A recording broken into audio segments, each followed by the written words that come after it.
Vamos começar. This is the oral interview project, the Portuguese Beyond Borders Institute's California State University of Fresno. What is your full birth name? Tony Oliveira Nunes. And were you named after anyone? And is there a story behind your name?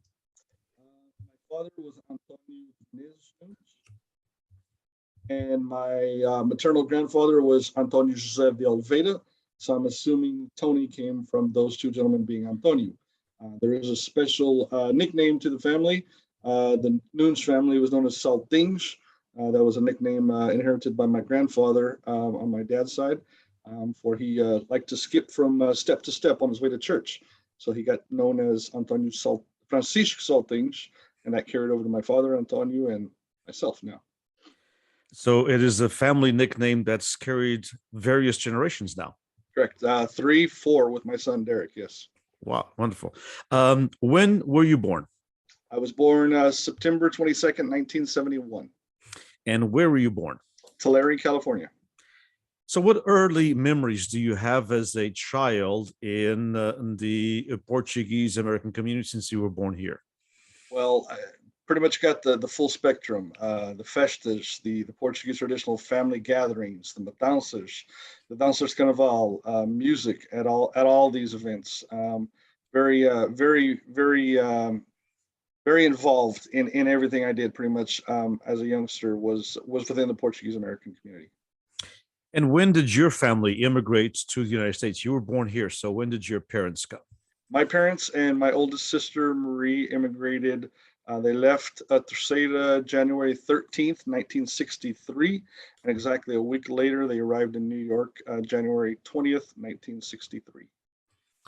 And why did your family leave the Azores, and what was their trajectory to Central California? How did they end up here, and why? Came for a better life. They received the what was called back then the Carta de Chamada from my mother's paternal uncle. He sent a letter to try to get my parents over here with my sister, who was at a very young age. She was 2. For a better life, for work. Work was scarce. My dad worked in the agriculture back in Terceira in the grapevine industry, and came here to work better for opportunities for his family, basically. And so did the family settle in Tulare, and why do you think it was here in this area, or where was or did they come to another area and then move to Tulare? Originally came to Kingsburg. That's where my mother's uncle was. Had them come spend some time with them there. And my father found work, Tipton, Lemoore area, Tulare area. Cows were big here. There was a need for dairy workers, and that's where my dad settled. So your parents came about almost 10 years before you were born. So did your parents ever tell you what it was like to adjust to this new life in this country? And are there any stories that were passed down to you regarding their early experiences here in California? Yes, there's a couple of very fond memories. One, I do recall Mom saying as soon as that taxi got to her team Suzanne's house, she couldn't be held back. She was ready to go. She was so tired of traveling.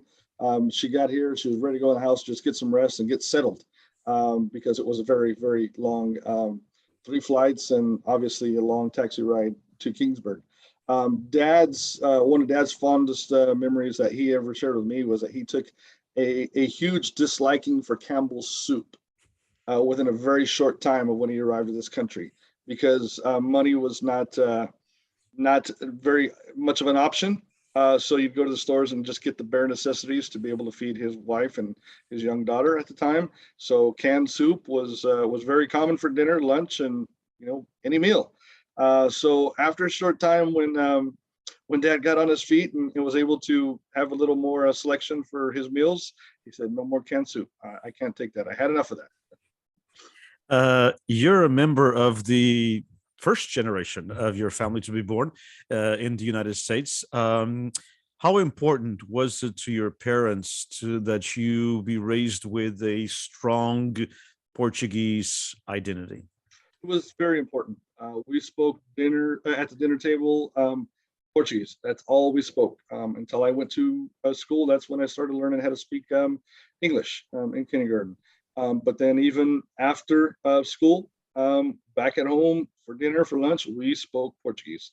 Portuguese was first, and then the rest would come, and it did for all of us. It was it was very important that we stay true to our Portuguese roots and the household that I grew up in. And how was this identity expressed, Tony? How was this identity, the Portuguese identity? Your parents were here, as you said, they were almost here 10 years before you were born, and so they had by this time adopted to themselves to the United States. How was this identity expressed? If you look back, was it through language? Was it through foods? Was it through traditions? Was it through the festivals? Was it through everything? All of the above. All of the above, exactly. We pretty much were, able to go out to the Portuguese festivals and hang out with Portuguese friends, and language was important. The traditions were important, even if it was something that we may not do for the rest of our lives. At least get a taste of it, whatever the traditions were, just so we can learn what it was like and try to maintain it. The foods, it was Portuguese food every breakfast, lunch, and dinner. The weekends were filled with, like I said, either matanças or festas or the Portuguese radio station dances back in the day, Portuguese weddings, which were an event back in the day of 600, 800 people, a lot of Portuguese people at those weddings. We did it all. My parents really tried to influence us into the Portuguese community and stay true to our traditions and our culture.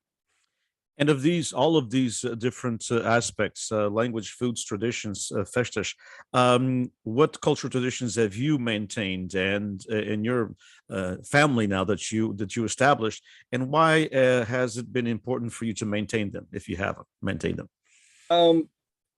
All of the above would be my answer to this as well. I love cooking Portuguese food. I go through mom's recipes a lot, finding some of the traditional things she used to make. Music. I'm heavily involved in our Portuguese community in the Philharmonica here in Tulare, have been since 1983. That is a huge part of my identity, and my household has grown through that as well. Both my children were part of the Portuguese Philharmonica, so they learned some Portuguese music. Carnaval has been a very big part of my upbringing and who I am, and I tried to bring that to my children as well. And others in our community. And I have also DJ'd since 1988 for numerous festas, weddings, events here in our community. And I personally like playing Portuguese music. And that's why I get a lot of requests for Portuguese weddings and a lot of Portuguese events. I have a vast collection of Portuguese music. And it's one of the things I think that I've contributed a little bit to the community with that, because it's scarce, it's hard to find, and that was one of my contributions and one of the things I like to keep going in our community. You mentioned that you go through your mom's recipes. So so you were able to keep her recipes that she wrote down throughout the years? How did that come to you? Yes. My sisters and I got together after mom's passing and kind of divvied up and made copies of who wanted what, which ones wanted, kept which ones. And it was difficult because, as most Portuguese cooks, it's a little bit of this, a little bit of that. There was not really a recipe. But towards mom's later years, we tried to pick her brain a little bit. So, okay, is it this much or is it that much? What's your take of a little bit? So it was interesting to get that stuff and fortunately, I've got it, and I can still make mom's caldo couves, which is a great tradition. And first rain every year, we've got to have caldo couves. It's just the weather, and it warms your body, warms your soul. Indeed. Have you ever been to the Azores where your parents came from, and if so, how many times do you recall? Been to Terceira, where my parents are from, 4 times: 2005, 2014. 2016, and lastly 2019. Visited Terceira all 4 of those times.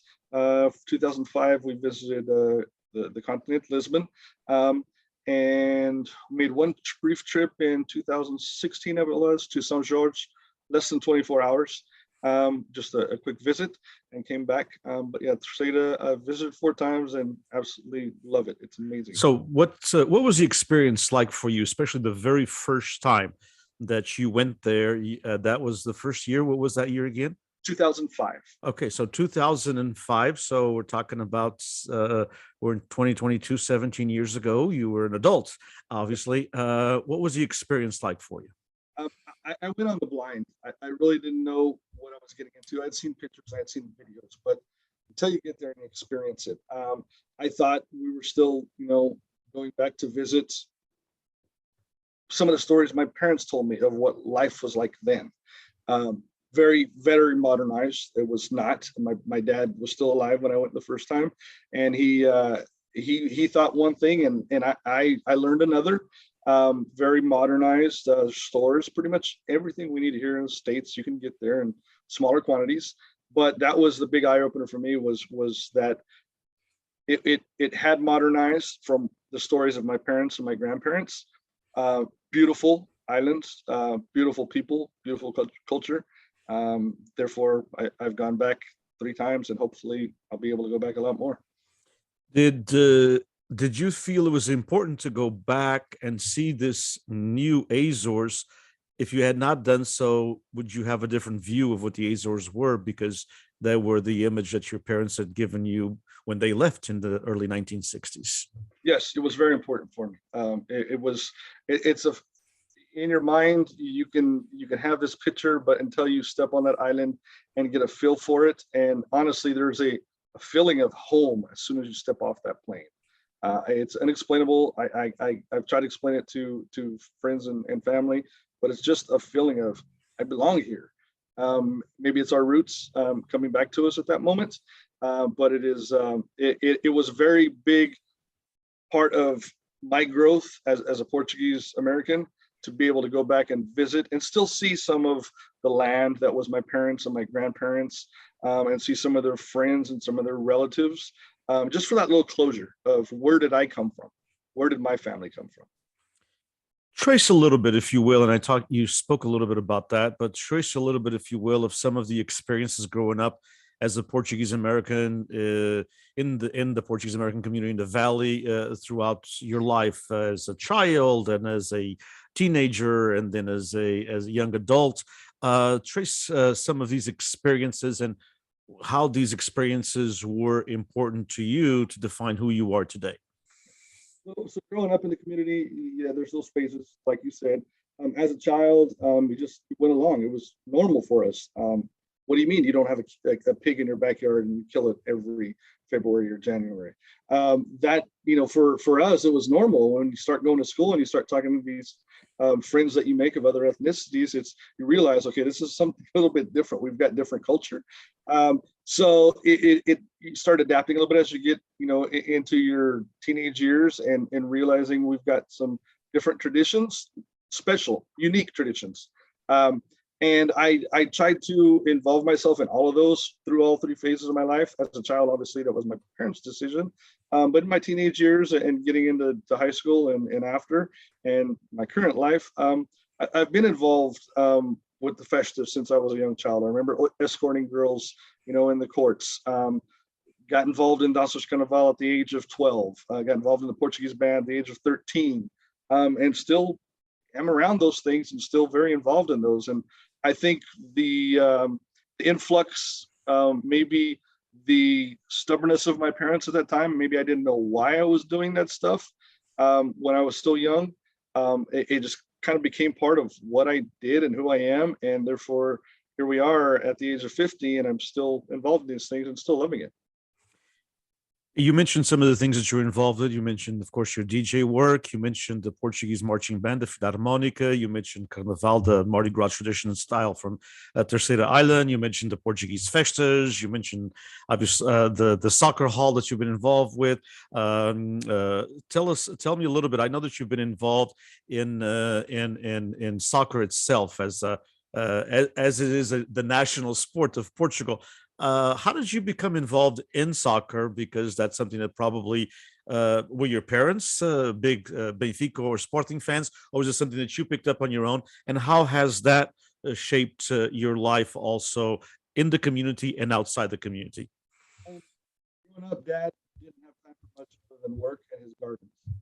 So as I got to an age where, 13, 14 years old, after school sports came around and talked to both parents and okay, but we want you to do this, but there's still things that need to be done around the house, and started playing soccer. I started liking playing soccer. I was never a great soccer player, but I had a passion for it.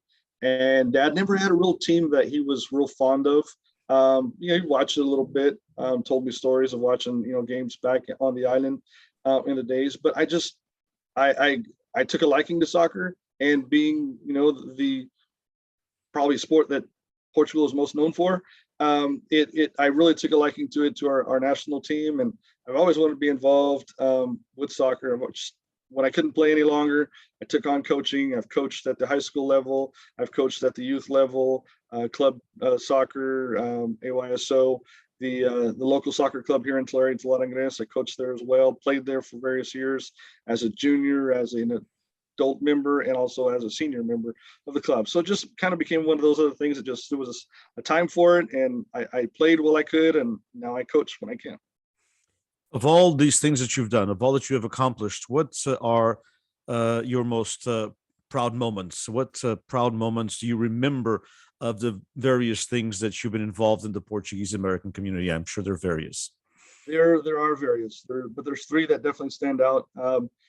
Let's go rewind to 2013. 2013, Carnival. My peak moment was a visit that we had a visit from the group promoting the Festas de Praia, the Praia Fest, and Elio Costa, who's been my Carnival idol or hero. He was visiting with that group, and there was a need for some entertainment during that promotional dinner. And the group that I was teaching, of young children from the age of 4 to maybe 15, we had just finished up Carnival in February, March, and I believe they came in June or July, and we got back together and we performed. And for me, it was an amazing moment, because the idea I had in my head for that script for Carnival was written by Elio Costa, and then 3 months later, he just so happens to be visiting our community, and we were able to perform for him, which is something that usually doesn't happen here in the States, being he's there. So that was a very proud moment for me in Carnival. In the Philharmonica, obviously 2014, our band was invited to perform at the São Joaninhas Festa in Angra do Heroísmo, which happens to be Tulare's sister city, as you well know.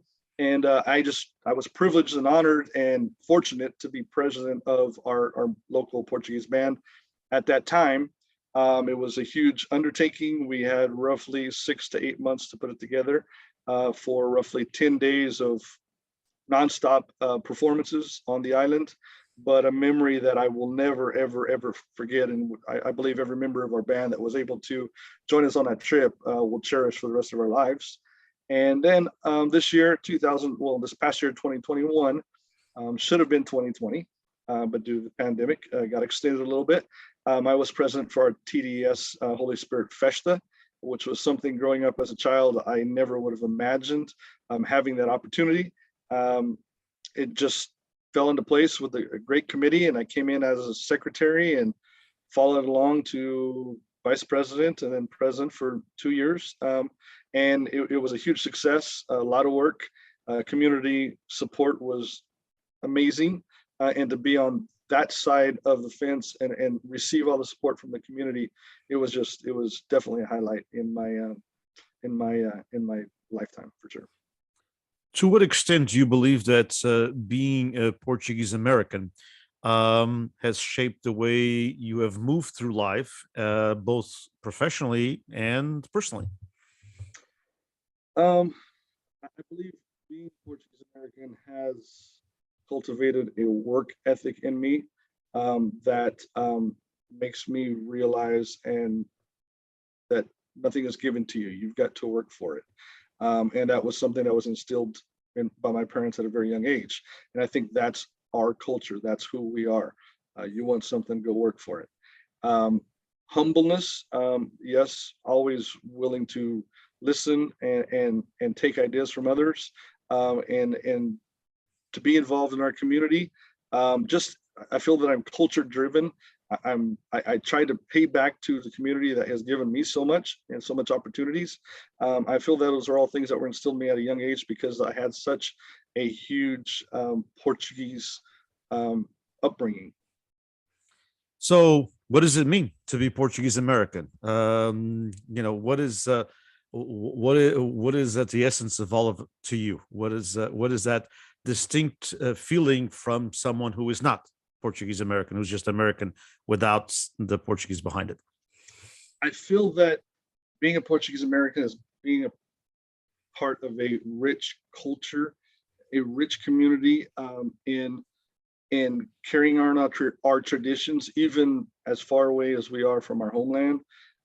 Very special, very loving people, very giving people, very supportive people to what is ours in our community, and trying to maintain those